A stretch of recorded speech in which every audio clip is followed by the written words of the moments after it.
You ever love an ending and hate it at the same time? Feel joy and satisfaction at the conclusion to a film, game, and/or show, and yet have such rage and/or disdain at the end of said form of media? Whether it be for character reasons or story reasons, the ending of a game affects all players in different ways.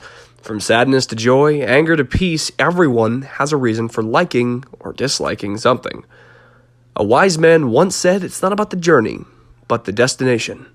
And whatever asshole said that clearly hasn't played Red Dead Redemption 1 and/or 2, but I digress. Enter Call of Duty Black Ops Cold War.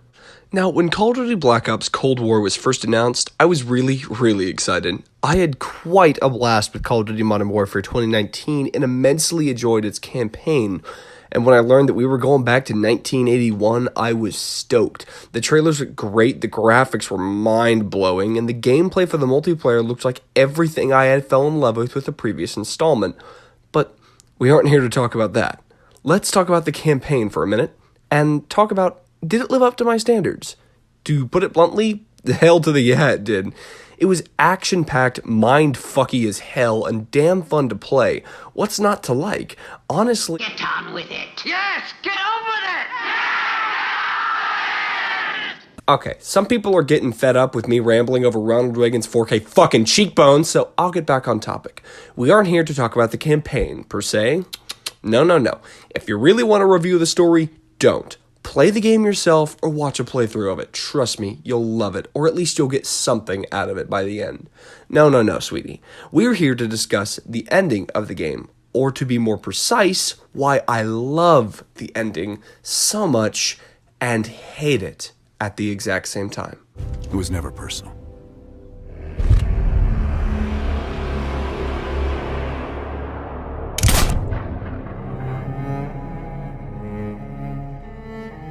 Now, there are a few things that we have to clarify here. Number one, I am talking about the canonical ending to the game where you tell Adler that the Russians are going to Solovetsky, not Duga. Yes, the Russian ending has its ups and downs as well, but my heart beats for that of patriotic face tattoos, done not with a needle but a .45 caliber handgun. And number two, I'm going to be giving you guys, gals, and everything in between only a brief discussion on the ending and the big reveal of Bell's identity. Because when I say ending, I'm talking about the final shot between Adler and Bell. That 2 minutes of conversation over the Atlantic air and their final moments together, before they decide to reenact Marty Robbins' The Gunfighter Ballads on ice. Spoiler alert, Bell was Texas Red. Starting off with first things first, your custom character technically doesn't exist, kind of. For those of you who don't know, don't remember, are trying to block it from your head and/or are a Russian sleeper agent from 1968, Bell was part of Perseus's team of individuals who had planned on using Operation Greenlight to blow up half of Europe.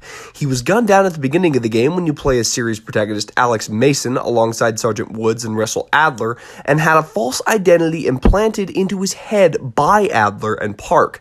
After that reveal and the torture scene, you have a choice to tell the truth to Adler or lie to him and his crew. We'll explain everything later. After a successful mission in Solovetsky, you get a kind of where are they now segment for all the characters in the game. Woods and Mason go on to do whatever it is they do in Black Ops 2 with Hudson. Park and/or Lazar's body gets recovered from Cuba, while the other heals from their wounds and then goes on to continue the hunt for Perseus. And finally, we get to Bell and Adler. We see them atop a cliff in Solovetsky almost immediately after the mission. The sky is clear and blue, and the ocean is calming, and Adler seems genuinely in a good mood for once in the entire campaign. And that is how you know instantly something is going to happen here and now. The way that Adler praises Bell for his efforts, telling him that he's a hero, trying to make sure that Bell knows that Adler always wanted the greater good. You truly get a sense for Adler's true motivations in this scene right here. He's not like a Commander Shepard or a Dragovich or a Steiner. He's not a Dio or a Kira. He's a funny Valentine.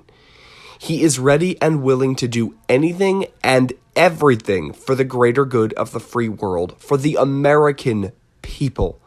He wants Bell to know that he genuinely cares. He wants Bell to know that it was nothing personal. So why?